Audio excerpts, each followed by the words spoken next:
Most people think time travel belongs in science fiction, a machine, a portal, some impossible technology that bends reality. But what if I told you that you could leave Earth today, spend 1 year somewhere else, come back, and find yourself more than 240 years in the future? No cryogenic sleep, no suspended animation, no time machine. You would eat, sleep, walk around, celebrate birthdays, watch the seasons change. Everything would feel completely normal. 1 second would still feel like 1 second. 1 hour would still feel like 1 hour. Your heart would beat at the same speed. Your thoughts would move at the same speed. Your body would age exactly 1 year. But when you finally looked back at Earth, centuries would have passed. The people you know would be gone. The world you remember would be gone. And all because you spent a single year on Pluto. Let's imagine it. You wake up on Pluto. Not the tiny dot from astronomy textbooks. The real Pluto, a frozen world nearly 4 billion miles from the sun. The sunlight is so weak that noon looks like a cloudy evening on Earth. The sun itself is just a bright star hanging in the darkness. You could block it with your thumb. Outside your window stretches an endless landscape of ice. Mountains made of frozen water. Plains of frozen nitrogen. A world so cold that steel becomes brittle. But inside your habitat, life is normal. You wake up. You eat breakfast. You exercise.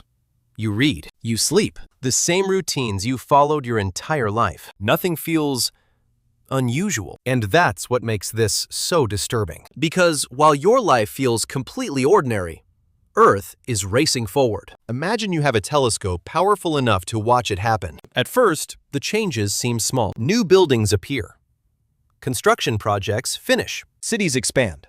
Roads change. Nothing shocking. Then a few weeks pass, and something strange happens. Entire decades pass on Earth. Children are born, grow up, start families, grow old, and disappear. All while you're still living through the same year. At first, you try following the lives of people you know. Your best friend gets married. A few days later, he has grandchildren. A few days after that, he's gone. Your parents grow older, much older. Then one day, they're gone too. Your family, gone. Their children, gone. Their children too. Entire family trees vanish while you're still living through the same year. And suddenly, you stop looking through the telescope as often, because every time you do, someone else disappears. Humans aren't built for this. We know people die, but death normally arrives slowly, one person at a time, separated by years, sometimes decades. This would be different. You would watch generations pass, the way we watch clouds move across the sky, and eventually you stop recognizing Earth. The city where you grew up looks different. The roads disappear. The buildings change. Entire neighborhoods are replaced. The companies you grew up with vanish. New ones appear. Then they disappear too. Think about someone from the year 1780. They lived before electricity, before airplanes, before the internet, before cars, before modern medicine. Most of your world would seem like magic to them. Now reverse that thought experiment. You are the person from the past, and Earth is moving toward 2273. What might exist there? The truth is, nobody knows. And that's exactly why it's unsettling. The future is almost impossible to predict. People in 1780 couldn't predict smartphones, or satellites, or artificial intelligence, or social media, or nuclear weapons. The future always arrives from directions nobody expects, which means the Earth, waiting for you in 2027, may be stranger than anything science fiction has ever imagined. But technology isn't the real shock. The real shock is people. Imagine finally returning home. Your spacecraft lands, the hatch opens, and someone greets you. You tell them where you're from. You say, 2026. For a moment, they think you're joking. Then they realize you're serious. And suddenly, everyone is staring. Not because you're famous, because you're ancient. To them, 2026 is history. A time period, something they learned about in school. The way you learned about the Roman Empire or the Middle Ages. Imagine meeting someone whose memories came directly from the year 1200. That's how strange you would seem. Your language sounds old. Your habits seem strange. Your assumptions feel primitive. The jokes you grew up with aren't funny anymore. The references nobody understands. The celebrities nobody remembers. The countries that no longer exist the traditions that disappeared generations ago. You become something incredibly rare, a living fossil. And perhaps that's the loneliest part. Because in your mind, you're still yourself.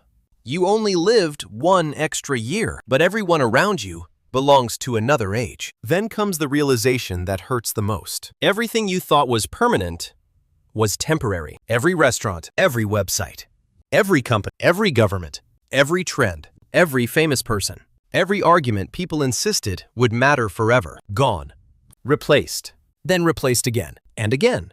Because that's what centuries do. They erase certainty. Humans are surprisingly good at adapting to change, but we adapt gradually, 1 year at a time. This would be different. You would experience centuries of change all at once. Psychologists have a term for something similar: future shock. The stress that occurs when change arrives faster than the human mind can process. Now imagine the greatest future shock in human history. You step off a spacecraft. The year is 2273, and suddenly you are the oldest person in the room. Not physically. Historically, you remember events nobody else experienced. You knew people nobody else remembers. You come from a civilization that no longer exists. And that's when you begin to understand something strange about time. Most people think time is measured by clocks, seconds, minutes, years. But humans don't really experience time that way. Humans experience time through change, through memories, through the people around them, through the world they recognize. And that's exactly what you lost. Because while you spent one ordinary year on Pluto, Earth spent 247 years becoming something else. A different civilization, a different culture, a different humanity. The strangest part is that nothing felt fast from your perspective.